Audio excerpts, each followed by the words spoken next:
It's Thursday, January 24th. I'm Scott. I'm Rym. And this is Geeknights. Tonight, Desert Bus. Let's do this. This weekend just couldn't come faster. I'm tired, to put it lightly. At work, I had some works to do, right? And some of the works were works that I like to do, and some were not. And I've done all the works I like to do, and now I'm just sitting there with these two pain-in-the-ass works I don't want to do. They just suck. Well, don't do them. Just quit. I'm doing them incredibly slowly and mostly goofing off. The problem is there's not enough new stuff on the internet to keep me amused all day at work, and it's getting pretty painful. You could get a job where you actually, work. I work. I just do all the work so faster than they give it to me. Because I'm so good at it. And the only reason I haven't done all my work is because depending on the work they give me, it's a good work, which means I do it so fast, like in a second, like bam, that was awesome, and it's fun, and it's really satisfying, but it takes like a minute, only because I'm awesome, not because it was actually take a minute. Or this other work that would take a minute if I wanted to do it and I felt like doing it, but it doesn't because I'm a lazy, slow ass. And it's not pleasant, so I take my sweet-ass time. And see, I was in the opposite situation at the hospital where the work was all trivial, but I had to rely on other people who didn't know what they were doing. So as a result, most of my time, I just kind of twiddle my thumbs. What twiddle my thumbs meant sit on YouTube. Yeah. And now I have a job where I actually do work. The problem is because it's like the higher level. Like, you call a tech support place. There's like the level 1 guy and level 2 guy, and like the level's going up. The higher up you get, like there's no more easy work. Any job that is given to you is not going to be simple. Yeah. Because if it could have been done easily or quickly, someone else would have already done it.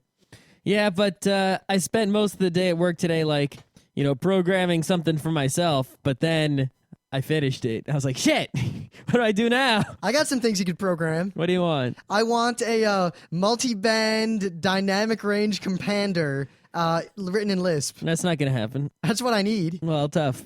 Yeah, I started to learn Lisp, but I need some time, I guess, to actually write these things. I think it's weird that just whether I'm doing something for myself or for someone else, like if I want to do it, bam, it's done. But if I don't want to do it, People like to do things they like to do, and therefore they tend to do them. Oh, gasp. Oh, well. We're tired. We'll see where the show goes. So what do you got for me? I don't have a lot of confidence for the show because, it's also an incredibly slow news week and thing of the day Hey, week. there was a new angry video game nerd. It was okay. It was pretty good. It was his average work. Anyway. There's webcomics coming out tomorrow and yesterday, but not today. Webcomics? Yeah. Could read a webcomic. There's a new Perry Bowell Fellowship this morning. Oh, snap. I haven't read that. Yeah. Well, anyway. you tell me what you got. I'm going to read my, Actually, because there's no news, I'm going to do a Geek Back, and it's a Geek Back about video games, but... Way to cross days. Yeah, I'd usually do it on Tuesday, but I guess I forgot to do it. This email came in on January 8th, and I guess if I don't do it now, I'm going to forget to do it, and I got nothing else to do, so why the fuck not, Ooh, right? the shrink ray. Yeah, that's a good one. That is a good one. Anyway. All right, so let me read. I'm going to read this email in its entirely. It's from Vichus Smith, which I assume is Vicious, but it's Vichus. Maybe he's Vicuous. I've seen him around on some forums. I think this is a long-time listener kind of guy. Isn't he one of those Dave and Joel people too or something? He might be. Anyway, let me read. Rabbit, you might. His email's short, so I'm going to read it in its entirety until I get to the oh, no, I'm just going to read the whole thing. Okay. I'm a user of Gamefly, and I've been angered with it lately. My original intention was to play a bunch of crap games for a few days, then send them back to play more crap games. The problem is, now I want to play better games and preview them before I decide to purchase them. Now here are the problems. The queue is filled with allegedly good games that are so popular I'll have to wait months for them to be available. If I hold on to a game for more than a month or two, I could have just bought it through eBay or some discount site. I enjoy RPGs, and RPGs are more involved than an action or RPG. Okay. Action RPG, I think. I guess is what he means. So you have. I haven't enjoyed an action RPG in a while. Sadly. So have you guys used Gamefly and you think it's a waste of money to rent games $15 a month if you can just wait for a good deal on games? Well, it sounds like. Well, I guess you can answer this since this is your bit. Ideally, right? If the Gamefly was as good as Netflix was, right, and you're in a situation where you have more time to play video games than you have video games to play, Gamefly seems like a good idea because you can buy the games that you know you're going to play again and again and again forever and never want to get rid of. And all those other games that are like popular when they come out for a month or two and then they go away forever and no one ever thinks of them again, you can just rent those from the Gamefly and then send them back when you're done with them. Or a lot of those games where you play them once, you're never going to play them again, get them from the Gamefly, send them back, right? But I was not aware, I knew about Gamefly, and all I knew was that it was the Netflix of video games. That's all. That used to be before that. Way back, there was Red Octane. Red Octane, I don't know. Do they still offer that service? I don't think so. Because right now they're making Guitar Hero guitars. And shit. But back then I remember when I first got a PS1, I paid $80 for it at Kmart, and I then I spent like $20 on a 6-pin mod chip, and I don't think other than one game to test, I never put a non-Dance Dance Revolution game in there. But you can't get real DDR in the US. At least back then you couldn't. There was USA Mix, which was possibly one of the worst contrivances ever brought up onto the world by man. And I thought, wait a minute, all right, how am I going to get these games? I tried to pirate them, and I found that every PS1 pirated game was actually just either something horrible or some sort of virus.exe, like ISO.exe. Oh, wow, I wonder what that is. Yep. But then I saw the Red Octane had import games and regular games, and you could rent them, much like Netflix. So I said, all right, I signed up for a 1-month free trial. I filled my queue with every DDR game that had ever been released in Japan. When they came, I immediately copied them and then sent them back. 2 weeks later, I canceled the account, and I now had every game of DDR ever. Yeah, when I was in high school, I had a friend who would go to Blockbuster, copy the PS1 games with a CD burner, then bring them back to Blockbuster, effectively buying video games for $3 because he also had the mod chip. But I don't think you can copy the PS3 and the Xbox games and the Wii games so easily. No, you couldn't even copy PS1 games so easily. A lot of CDs just wouldn't work, and if you were one of those fools who bought a 4-pin mod chip or one of those external mod chips, half the times it didn't work anyway. Yeah, so I was unaware that there was actually a problem with this Gamefly service where if a game is popular, you can't get it right away. That is bullshit. I mean, imagine if on Netflix, if you put a movie in your queue, 99.9% of the time that movie's coming next. There's never a situation where the movie's so popular you have to wait. We never had that problem. When was the last time we watched a Netflix? I know, but I mean, even when we were super Netflix. No, even when, before we podcasted, when we were both out of college, had plenty of money, nothing to do with ourselves, we watched every Netflix the day it came and sent it back, sometimes that day. Yeah, and we never had a problem, waiting in a queue for something. And he says, so popular. Wait a minute. If we quit doing Geeknights, we can do stuff. Yeah. We can play video games and watch movies. Yeah. Man, fuck this. Okay. But, yeah, if they're not going to send you the games you want right away, that seems like a pretty, it's not the service isn't living up to its usefulness, so what's the point? I think there's a simpler answer to his question. He basically said, well, I wanted to use product A, so I bought product A, and I wanted it to do B, C, and D, but now I want it to do E, and it turns out it doesn't do E. Should I stop paying for it? And the answer is yes. Yes, it's pretty simple. You answered your own question. You said, well, it doesn't do what I want it to do. Should I still pay? Yeah. I guess on paper, it's a good idea if you're... So is communism. Yeah. If you're the kind of person who needs to play a lot more video games than you are able to buy... I think Scott Johnson has Gamefly. Does he? And you want to play more games than you can afford to buy, and you don't have enough of them, and you want to play a lot of games that you don't want to keep, and you're willing to play crappier games, then I guess it's a good idea. Other than that, I guess the reality is it doesn't even do that. And I mean, I'll admit, I'll play, especially back when I had free time. I would often play a subpar game because you get some enjoyment. In fact, if you have free time, a lot of times a really bad game is almost fun in this cathartic kind of sense. The quality of media you are willing to, consume goes down as your free time increases. The more free time you have, the more willing you are to watch crappier things, play crappier games, and read crappier books. Well, I think part of it is just that when you have more free time, you're more willing to invest time on a risk that something may or may not be good. Yep. I mean, there are games that seem good and are good, but after you play them for an hour, they're not so fun anymore. Or games that would be good if you played them for 4 hours, but they're not fun for an hour. Yep. And are you willing to give up that hour? And the answer is usually no nowadays. Yeah, you have to be more discerning when you have less free time, and you can afford to be less discerning when you have more free time. Well, anyway, speaking of free time and things that are worthwhile, I have a geek bite. Oh, noes. Now, I guess there's no news today for real. well, there's news, and I could talk. Well, I'm legally barred from talking about the one thing I do find interesting and want to talk about. Well, you could have just told me to talk about it. Yeah, but what do you have to say other than, whoa, how'd he do that? Oh, because that was the conversation we had a little while ago. Oh, okay. That's what you wanted to talk Yeah. about. Okay. What'd he do? Oh, how'd he do it? Oh, wow. Mm. But Scott, for a long time, has been meaning to read a series of books, the first of which is called Hyperion by an author named Dan Simmons. Dan Simmons is an awesome author. And Scott never got around to this. Now, I independently... haven't gotten around to a lot of things. Independently of Alex trying to convince Scott to read Hyperion, I have been trying to convince Scott... He wasn't trying to convince me. I actually knew about the books from somewhere. I asked him if he knew about them, and he had them all. Anyway, so I've been trying to tell Scott to read this other book called The Terror. And I remember when it dawned on Scott not too long ago... Whenever anyone says terror, I can't help but think about the stupid magic card. Really? Really? I think about Cthulhu usually. Also, was it an anime where it was like The Terror? Oh, Gasaraki. Oh, yeah. Yeah. Oh, that's right. We watched that show dubbed. We watched it dubbed on VHS. I own all the dubbed VHSs.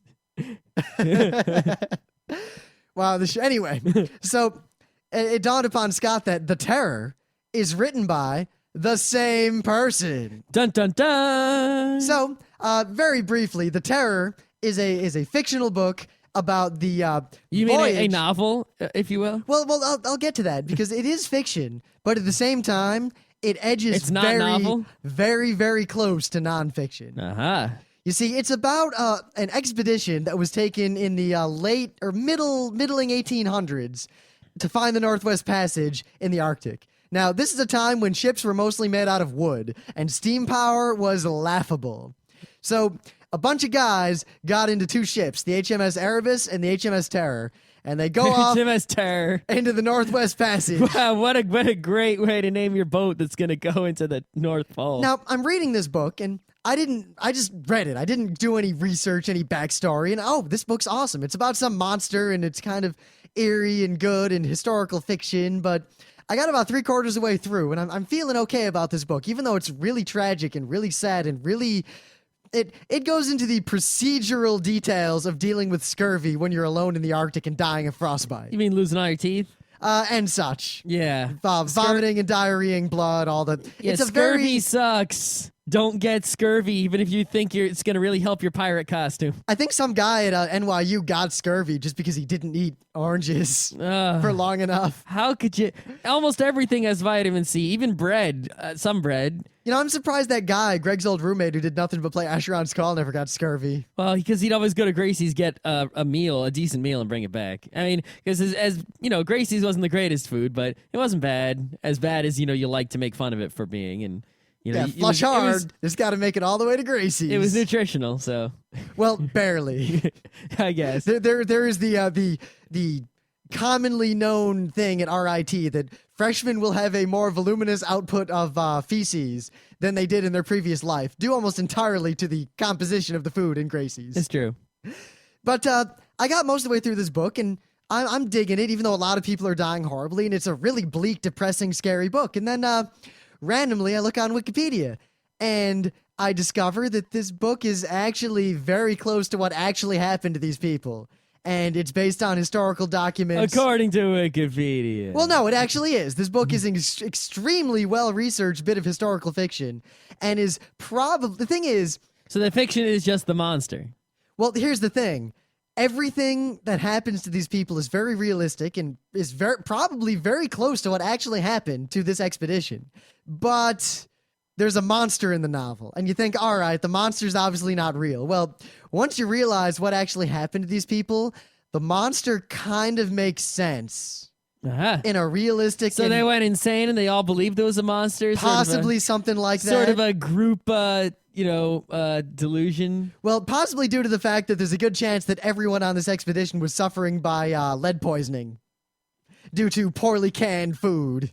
Oh, probably in lead cans? Yeah, lead solder around the seal. Oh, so awesome. But I don't want to get into a lot of details about this book, but if you like a very gritty, very realistic, very procedural story about the, shall we say, difficulties of exploring the Arctic in a wooden ship with lead monsters in the 1800s. And one thing you'll learn, and this is definitely true, British people exploring back then in the Arctic didn't know shit about exploring in the Arctic, and most of the problems they had were due to their own stupidity, as you will learn. Well, of course they didn't know. No one had done it before. No, but they didn't even think. You'll see when you read the book. They brought a lot of things with them that did not need to be brought with them. And failed to bring things that did need to be brought? Possibly. Also, I'd like to note that if you're going to outfit... monster extinguisher? If you're going to outfit an shark expedition repellent. into the Arctic, and you're finding someone to make your food... Bring Batman. I'd recommend Batman. Well, because that way he'll always have the right tool at the right time. Yeah, but he would add some canned food and then a boat, and he would have left. Shark repellent. There's no sharks up there. There should be. But polar bear repellent. Don't go with the lowest bidder. Yeah, especially for the boat. But The Terror by Dan Simmons is a fantastic novel, though it is not for the squeamish of stomach or light of heart.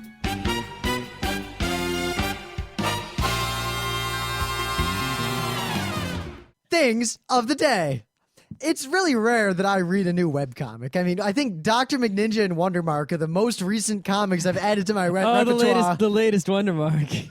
It's good stuff. I don't know if that can beat Stovecat. No, it's not as good as Stovecat, but it's pretty good. I mean, he's definitely doing a much more funniness lately. I mean, the thing is about that comic is a lot of the jokes he does they've been done before. It's not like, oh, I haven't seen a joke like this before. But sometimes his jokes are original. It's just the way I don't know, the style and the way it's done just always gets me. It's fantastic. Poop jokes and top hats.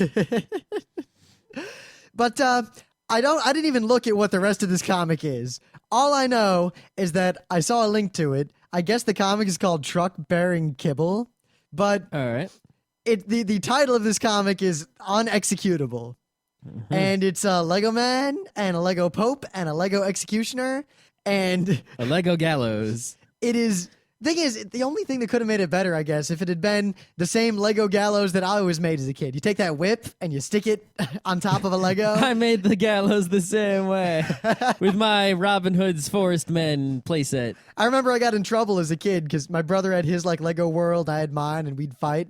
See, I always had all the Forest Men, and I had these. At first, I got this one that was like these two trees, right? But one tree had a door and a platform, and the other one had a ladder, and then there was a bridge that went from one tree to the other. And all the Robin Hood guys all the Robin Hood Lego guys would stand on it and shoot arrows, right? Well, they wouldn't really shoot the arrows. They'd hold a bow and arrow in one hand and smile. Right. Then I got this other. They also had quivers on their backs. Then I got this other Robin Hood Lego-y play set where it was like this big tree that the whole thing opened up, and it had a door that would open and close like a portcullis without spikes, and it had a little drawbridge, and it was like a tree in the middle of the water, and it was high quality. So then I got a castle, and I was big in those castles. Yeah, I remember when I got Ice Planet. That was like the biggest hot shit to ever grace my presence. Ice Planet was wicked cool, but all I ever had from Ice Planet was one guy in a snowmobile and a neon orange chainsaw. See, that's the thing. The neon orange was like the most valuable substance so hot. in Legoland. That neon orange stuff was wicked cool with the blue and the chainsaws and come on, Lego dudes with chainsaws to cut the ice. Yeah, made out of the rarest substance in the world, as far as those guys can tell. Translucent neon orange Lego. But I remember I got in trouble as a kid because, my brother and I had our different Lego worlds, and we were always warring. All right, we're not doing a show about Lego. No. You're going to tell a story about the stupid space shuttle? No, I'm not going to tell the whole story, but I got in trouble when I caught some of his spies that he'd snuck into my land. So to make an example to the others, I had a public hanging, and I left them all for him to find. You brought it back. You brought it back around to the gallows. But I did. I hung 4 of his Lego men as spies, and I brought them on a little cart with a gallows in front of his base and left it in his room with a warning. And then my mom yelled at me. Well, why she yell at you? I think it's perfectly acceptable. But even clever. This joke is good on multiple levels, and I'll leave it at that. I think what helps, 1, everyone's smiling because they're Lego men. Yeah, of course. And 2, it's so perfect. It's pretty good. All right, so what do you got for me? Oh, it's pretty lame for things of the day if Rym has to go to a webcomic, so I'm even lamer here. Formula One starts again in like 40 some odd days, right? Before Formula One begins again the next season. And, now's about the time when people start to show off all the new cars. And the new Ferrari is like, God, I don't think I've ever seen a better car in my life. You got to look at this thing. It just, it blows you away. And they even showed the steering wheel is more complex than ever. I don't know how the fuck the people drive these fucking things. I don't know. But yeah, there's the F1 the official Formula One website is actually redone, and it's now no longer sucks ass. So they actually have this really convenient, well-designed gallery where you can easily look at all the pictures of the new cars. So I'll just link you to that, and you can go ooh and ah at pictures of new cars that are awesome. Speaking of which, as soon as it gets warm, we got to do that go-kart thing we keep talking about and never doing. Yes. We have the money. We can do it. The key words, when it's warm. Because woman. It's cold. But speaking of just going and doing things, I don't know if you've been able to guess from the title of the episode, but we, at the Front Row Crew, have a long-standing tradition of every year, like, I guess part of it's that we did things in college when we were poor, so things we did had to be like, we had to never take risks or we just lose out because we couldn't afford to make a mistake. Like driving to Otakon, if we'd so much as gotten lost, we might not have had enough money to buy gas to get home. Oh, maybe you. I had a little buffer, but I was bad, but not as bad as you were. You were I was way poor. You had to, have people feed you. I didn't, but I still would go there with a pile of money and then leave empty-handed, and then yeah. Yeah, but like after college, we kind of got set in our ways. Where every year, like the big trip of the Front Row Crew would be, we'd all go to Otakon every year. And then we'd have a road rally to Wildwood, New Jersey, where we'd stay at Scott Johnson's beach house for the week. Yep, and Wildwood is great, but the thing about Wildwood is that the reason we did that is because it was sort of like you went with Otakon, so you sort of were more efficient use of your vacation time. Yep, and also it was partly that was kind of, for a long time, that was the era where the Front Row Crew was scattered to the wind. Everyone got out of college and all went out and got jobs, and it was before we'd all kind of come back together in upstate or downstate New York, depending on your perspective. Yeah, but it was also really cheap because someone had a house there. We didn't have to pay for a hotel. Transportation was by car. We could carpool. Yep, and also being on vacation for a week like that. The beach was public and free. It definitely added the aspect of you don't have to do shit. We'd get there, and we'd spend 2 days just laying in the house doing nothing. I mean, you go on a vacation somewhere like Disney World or something, which can be fun. I've done that twice. You got to, get up and run around and do things, If you go to the public beach and your friend owns the beach house, you could just be like, wake up whenever you want, take your sweet-ass time. Nothing really costs you money but food and arcade games. Yep, when you're hungry, there's infinite amounts of fried things. When you're more hungry, need real food, you got to get in the car for 5 minutes, but that's okay. Because then you go to that diner. I love that diner. It's a good diner. It's not the best diner in the world, but it's in the upper some percent. I like the Russo's. The Russo's. Almost as good as the DeBellas. The Russo's, where a small sandwich is too much and a large sandwich is fucking too much. Exactly. I remember the first time I went there, I was like, oh man, that large is $8. I'm getting it. And Scott Johnson's like, you should reconsider. I'm like, no, Russo's, man, I'm hungry. Where the sides are better than the meal. Yeah, chocolate pudding. Yeah, that cheese broccoli thing. Cheese broccoli. Broccoli rape. Oh, that guy's out of business. Anyway. So part of the appeal, too, was that, the crew was somewhat scattered. We didn't get to see each other we'd all get together for things, but the Week of Awesome, as it was called the first time we did it, was kind of this chance. It was like our mecca, our homecoming. The whole Front Row Crew would go to Otakon and have a crazy time, but we wouldn't really hang out because Otakon, you got to do stuff. And then we'd go to the beach and we'd just hang out for a week. And it was kind of like the annual reset of the crew. But also New Year's. And that was it, though. Yeah, but now we all live together, and we're all relatively successful in our relative domains, and now it's to the point where I feel like we're young, and I want to sow wild oats, as it were. Yeah, I mean, my plan was always, at first, it was sort of unthinkable that we would not go to Wildwood, so it was like a natural thing. Of course we go to Wildwood, and I was trying to make plans to do another vacation in addition to that. I want to go on a real vacation, Europe or something, to see old shit. And that's always Scott's shtick. I want to go where the old shit is. I want to look at it. That's pretty much what I want to do. Is I want to go where there are castles and ruins and South America, like Aztecs and Incas. Well, that is the main reason why I want to go to Turkey so much. Well, because you want to see that specific old shit.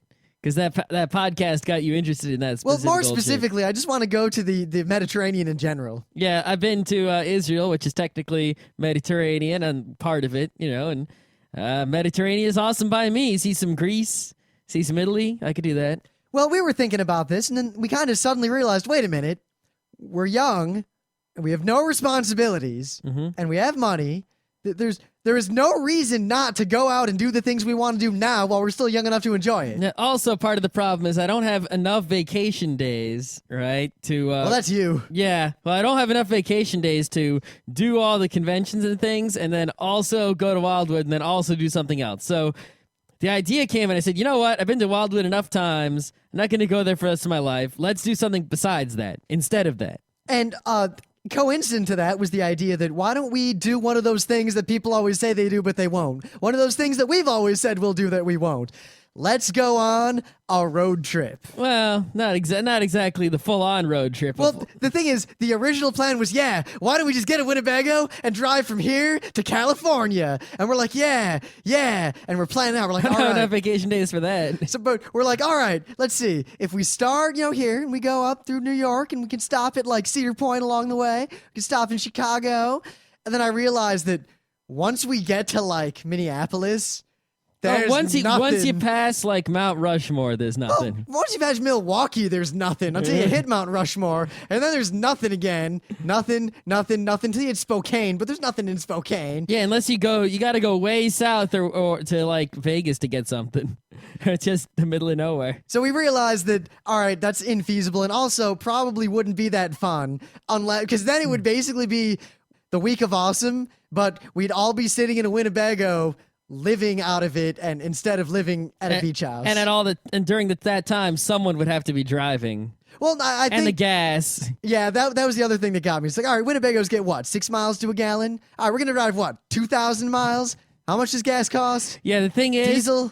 If you spend the same amount of time in a hotel, a nice hotel, it's going to, be the same amount of money-ish, So the gas, while it's expensive, you got to realize that gas is instead of your hotel cost, so it kind of works out. Yeah, but at the same time, part of the reason you want to go on a road trip is not to sit in a car the whole time with your friends. You can sit in your house playing a DS game. Exactly. And see the country, but I don't want to diss South Dakota and Wyoming and Montana and Idaho, but I have better things to do with my time. I've driven through Ohio. I know what that's like. The people in those states are probably like, we understand. We live here. Yeah.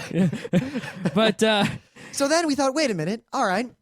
Going to PAX no matter what. We're going to PAX no matter what. We will be there at PAX 08. There's a guarantee unless we die or something. We might not be guests. We might not be doing events, but we're going to be going. We're going to be going even if we have to go as normal people. And if we go as normal people, we'll sit around playing games, going to the concert, and going to the big events, I guess. It'll be so weird to be at a con as a civilian. This year, when he starts being like Omega something, I can actually go for it. You know what? The odds of even having a chance to compete are so low. Then why not go for it? Then? Oh no, I'll go for it anyway. And if I make it, then I'll start training. I would train so hardcore, but anyway, I would go buy a 360 and train it up. I'd take a week off work. Maybe I wouldn't have a week. I'm using the week to go. I got another week. I'd take the week off. I would do nothing but train for a week straight. But anyway. So all right, but people always say, well, go out west, road trip out west, and we thought, well, if you look at Google Maps, all the stuff we want to see out west is in a nice swoosh, pretty much from Dallas down and then all the way up to Seattle. So why not just fly out there, drive all around the Southwest, and then drive into California and catch a train to Seattle? Yep, some plan along those lines. The problem here is exactly how many days we have. Because, look at all the things we want to do. We want to go to Texas to see Texas, and they got the Schlitterbahn there, which is the best water park in the world, supposedly. Yeah, but then we got to desert bus it from Houston all the way to El Paso. Yeah, that's pretty sucky, right? Granted, I really want to go to El Paso. Yeah. My grandpa's been there a bunch of times, and we could swing through San Antonio, go to the basement. Yep. We go like Mexico. There's cool stuff there. We're going to Mexico anyway. Speaking of which, get your passport in order. All passport's- of you out there in the front row crew who may be listening to this and planning to come. No, my passport's been in order since like 2000. My passport not so much in order. Good job.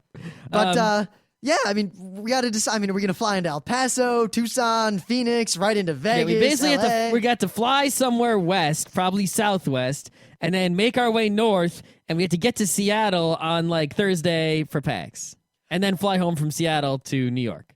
Yep. So this is turning into something awesome, and I'm kind of excited about it because this is kind of like the baby run, the test run. We're gonna do this crazy trip, and while we're not gonna plan so thoroughly. We're kind of just gonna wing it after a certain point. The thing is, we do have to sort of have a schedule, or else because if we don't make it to Seattle by Thursday or Friday, then we just botch the whole plan. Well, no, because the thing is, worst case scenario, say we get to San Francisco and we've screwed up and we don't have time.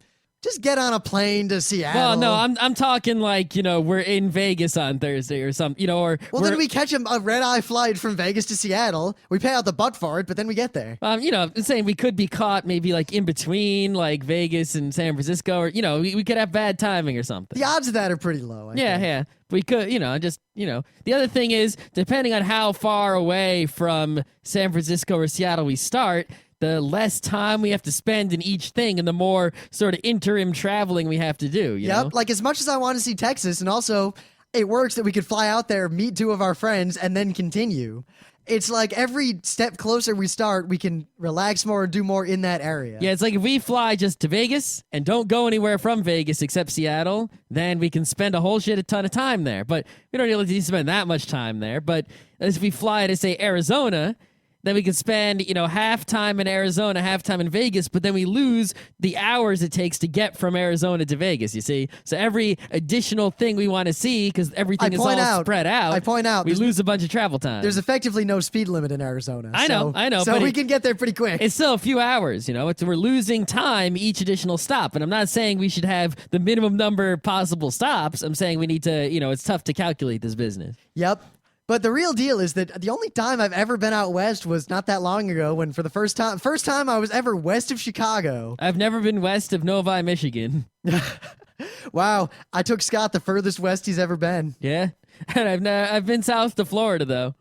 Yeah, I've also been south. I've been all up and down the east side of the country. West side, never. And I've been to Israel, which is which is either really far east or really far west. And I guess if you count, the plane flew over Italy and shit, so... But yeah, this is one of those things that a lot of people always talk about. Yeah, I want to go on a road trip out west, drive through the desert. And a lot of people shit talk when it comes to that sort of thing. But we, for once, are not shit talking. We're going to do this. It's just a matter of how. And exactly what the itinerary is going to be. Yeah. I mean, I'm thinking in general, the stuff we want to do is first, my mom's ranch in Tucson. We can stop there because there's a lot of stuff in Tucson to do in the desert. A lot of stuff. I've been to deserts, but deserts are okay. I'd like to see some Grand Canyon action. Yeah, well, the thing is, if we fly into Arizona right around there's a lot to do and a lot to see. Ghost towns everywhere. And ghost towns are cool. Of course, if we want to go to Mexico, pretty much the closest place to Mexico there is Nogales, which is... see, the word, I would say seedy, but I don't think that really does Nogales justice. I don't really want to go to a seedy Mexican place. I want to sort of go to a happy Mexican place. Yeah, I want to go somewhere like El Paso, but then we got to start in Texas. Or Roswell or something. I guess we could start in El Paso. I don't really want to go to Roswell either. Those nut jobs. Nah. No. But yeah, and I mean, from there, we're thinking maybe we'll drive up through all that to Las Vegas. And the Grand Canyon, they're kind of near each other. Definitely want to go to those things. Those are high quality places. I want to spend a day or two in Vegas, partly because I don't really want to gamble. I mean, I can gamble in Atlantic City, and I've learned that gambling is great because you win a lot of money. Next time Rym gambles. Oh, sorry, guys. I got to go back to New York. I lost all my money. Can't pay for tax. See, I have won pretty much 100% of the time I've gambled. Once. I've gambled other times. When? When I went to Canada. What about when you gambled at the RIT casino night? You lost big. But that wasn't real money. Hey, well, you had to pay real money to get that fake money. I paid real money to get fake money, and then we bet it all on red. Yeah. If we would have won that, we would have had a PS2 on release. Which we probably would have then immediately sold and then bought food. I don't think I would have sold it. I think I would. You realize that you would have owned like 1/6 of it. We would have been in the Bart Simpson Radioactive Man #1 scenario. Oh, you're right. And I think the rest of us would have voted to sell it. Plus, there was only one game out back then, that dumb robot game that wasn't fun. Zone of the Enders was a good game. It was okay. It was just very short. There wasn't much to it. A lot, like I remember I would be at like Anime Club social nights. People would be playing Zone of the Enders and they just beat it right there. And I'd be like, oh, well, that's not much of a game, is it? If it's so quick. Yeah, but in terms of Vegas, I mean, I feel like if you live in America, you should go to Vegas at least once. It's pretty much the pleasure capital of this country. Yeah, I want to see some shows. I pretty much gamble just wanna, one time at least. I just want to see shows. I pretty much plan to get to Vegas. And I want to eat and get tickets to every show that I want to see. Yeah, because it's Vegas is the one place. I mean, in New York, right? If you want to go see a show on like Broadway, they have sometimes there's afternoon shows like on the weekends, and I think also Wednesdays, right? I don't remember exactly. Plus, you can just pay out the butt and go prime time, whatever. And the shows at night. In Vegas, the shows in the morning, the late morning, the early afternoon, the late afternoon, the and night, in between the late every night, show, the crack of dawn in the morning. You can have the all-you-can-eat steak buffet. Yeah, I mean, it's like there's just shows constantly. You could just spend all day seeing a different show every single moment. Live shows, because live entertainment is a whole different category than non-live entertainment. And if you don't gamble, it doesn't cost that much. No, it doesn't, because most of those shows and things are sort of things to attract people to where there is gambling. And the reason those shows and things are so cheap is because the gambling subsidizes them. So if you minimize your gambling, I'd gamble maybe once, maybe twice. I'll just go into one casino, put like $400 on red and walk out. No, I wouldn't do that. Nah. I'd go to like a cheap casino where like there's very low minimums, and I would like play every game once. Because the way I view a casino is like an arcade, Like if I go into a video arcade, I put money in these machines and fun comes out, and I don't care that I lost money.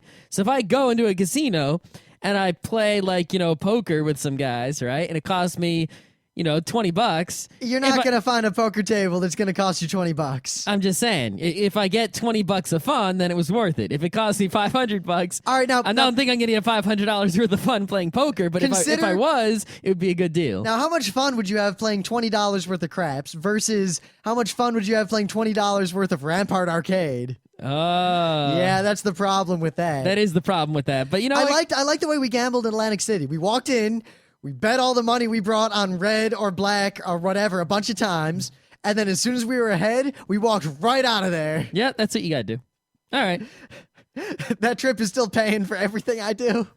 No, it's not. I've contributed 1 cent of that gambling money to everything I've done since I gambled. You've made 100 transactions, so... Anyway... So, but also I really want to see Penn and Teller, partly because you can just go talk to them after the show, and I feel like I could talk to Penn for a little bit.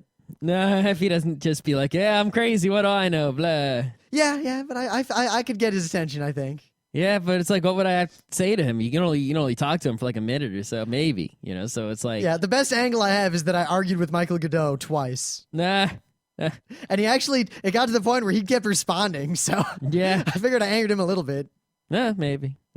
But yeah, of course, right there is the Mojave National Preserve and the Grand Canyon and Death Valley. Yeah, Death Valley, it feels like the best way to experience Death Valley is just drive through it with air conditioning. Real fast. So I think the plan is something along the lines of we want to fly into either like Texas or more likely Arizona. And you can do this. I've been I'm trying to find the best deals and everything, but you can rent one-way RVs and one-way Winnebagos. Uh-huh. So we're thinking get an RV or a Winnebago or something, and then just drive through all the stuff we want to see, tool around the desert, hit the Grand Canyon, hit Las Vegas, and then from there, hike all the way through Death Valley to Reno and San Fran. You want to walk through Death Valley all the way to Reno? Well, hike in the colloquial sense, as in drive in a Winnebago. Yeah, I'm like, okay, going for a hike in Death Valley, like for a few hours, like, look at some cactuses, avoid some scorpions. That could be cool, but hike across Death Valley. First of all, that would take our entire vacation in terms of days. And I note the much more important, we would die. We would die. I wouldn't die. I walked for 2 days in the desert in Israel, and that was fun. 2 days in the desert in Israel. I don't think you understand how hot Death Valley is. I don't know. Desert near the equator. Can it really get worse than that? Death Valley's pretty bad. But also, I point out as long as you have enough water with you, it's all good. And equipment. Yeah, I here's the thing. With our level of expertise and the amount of strength we have to carry water, we would die if we tried to walk we across had Death Valley. camels carrying the water. Ah. You see, the camel is very necessary. See, so in Death Valley, I would have some sort of horse carrying the water. I think we'd Some better off sort with of the camel. motorized horse with wheels. Perhaps with several hundred horses. Several hundred horses. Yes. Horses of fire and steel. But we're also thinking, I mean, And there's rubber. a lot to do out there, but pretty much after we hit Vegas and all that and drive through Death Valley and go on the final road trip bit, instead of driving all the way up California, because I don't really want to drive all the way up California, we could hook up with one of the Penny Arcade PAX Super Trips. Maybe. But we'd have to, I think those super trips, they start pretty early. We'd have to get like on a train somewhere. I know there's got to be a train from San Francisco to Seattle. But I don't know, how long would it take to drive from, say, Reno to San Francisco or something like that? A ways. Yeah, it might take like a whole ways. day. So it's like, I don't know if it's going to be the most efficient use of the time. But at the really. same time, it might be fun because we can stop at all those weird places along the way. Maybe. Indian Springs, Tonopah, Gebs. Maybe, I wanna stop in Gebs. usually I'm sort of against like travel agents because travel agents tend to, it's sort of like you're paying for something that you could do yourself, with like AAA or, just Google Maps. And it's like, what do they really do for you? But then again, it's like they know they have tools that we don't have access to, like proprietary travel agent software that could be like, this is exactly how long it will take you. Or I can just ask my grandpa who knows the Old West like the back of his hand. That works too. And my mom knows where all these like crazy ghost towns are and just things all over Arizona. I mean, and it's Nevada. like, the point is to ask someone else who knows more than we do. Yeah, 'cause but not a travel I feel agent. like if we just try to plan it ourselves on Google Maps, that we will mess up and not make it in time. Oh, I'm definitely pursuing other angles than Google Maps. Yeah. 'Cause Oh, yes, I'm also pursuing the paper map yeah. and the map quest. But come on, we can go to Gebs and Tonopah and Yeah. Caliente. Yeah, that's where I want to go. Yeah, that's pretty much the extent Hey, of what hey, Google Maps can tell me. those things like you see them from the sky and it's like they like arrange the rocks to look like something. Yeah, Yeah, where's that? South America, Okay. not Nevada. Okay. I Not in thought maybe Nevada. we could go see that. No, unless we go to South America. All right. Oh well. So I think the real issue, the real thing we have to consider is not so much what are we going to do, because that's going to work itself out. Not are we going to do it, because obviously we're doing this. We're doing it. It's a lock. The question is, who among the front row crew has enough balls to come on a week-long excursion into the wilds of the Southwest? Yeah, I think also for some people, it's not just the balls, but it's also the money and the vacation days. Like, I know there's some people, if they had the vacation days, they would do it, but they don't. And some people, they have the days, but they don't have the money, so they Emily's won't. the only one with a good excuse, because instead of doing this, she's going to Finland. That's fine. It's all, But, it's not a lack it's not a lack of balls. Some people, it's also a lack of balls. But it's not a lack of balls for everybody. There are people who have the balls that aren't going despite. Well, we don't know who's going yet or not. All I know is that some people are particularly excited, and some people seem really reluctant. Yeah. I wonder how many people we'd have along with us if we were going to Turkey instead of this. Oh, well, what if we had, if we had a zillion dollars, right? Everyone had $1 zillion and infinite vacation and no jobs. How many people would be up for it? Probably everybody. Well, then I wouldn't go to the Southwest. I'd be in Europe. I'd pretty much just be living in the Mediterranean. I'd be in the Southwest at some point. I'd go everywhere. Oh, yeah, but I'd spend a lot of time in Monaco. Oh, Monaco. Yeah, I might spend like a month there. Living in the hotel that is also a casino. Okay. Playing Baccarat. Watching Formula One races, which is once a year. If you had that much money, you could buy your way into racing in Formula One races. No, Formula One team is like $500 million. You said zillions. Oh, okay. If I have zillions, I didn't know a zillion was bigger than 500 I can million. buy, if I have effectively Monte Cristo money, I can buy an F1 team and then pay them to put me in the car until I die, which won't take long. No, you'll die at practice one. Maybe not practice one, because I'd probably be going. Oh, you're right. You die. I would drive so slowly that the engine would catch fire. That's not. Well, first of all, if you drove that slowly, the brakes would catch fire first, right? And second, it's not even worth discussing this. Maybe we should just do our go-karts. Yes, let's stick to the go-karts. But yes, we'll probably talk about this more as time goes on, but we are going west, and good or bad may come of it. We're going to PAX no matter what, PAX people. If all else fails, we'll just fly to Seattle and fly home.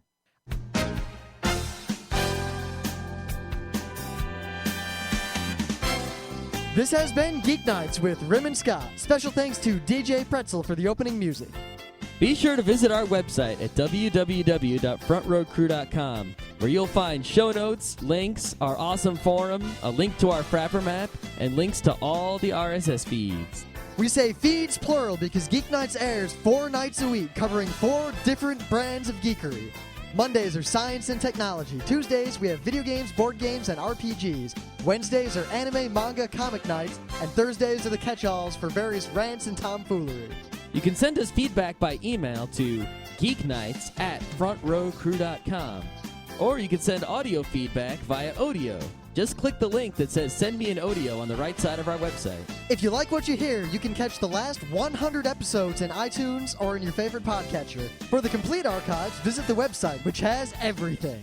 Geeknights is distributed under a Creative Commons Attribution Non-Commercial Share-alike 2.5 license.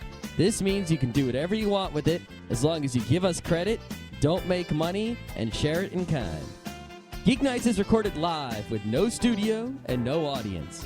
But unlike those other late shows, it's actually recorded at night.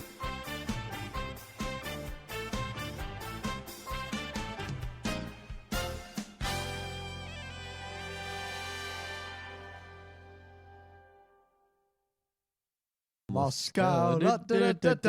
See the Kremlins? You know you want to see the Kremlins. And the chairs. Don't forget the chairs. See Lenin?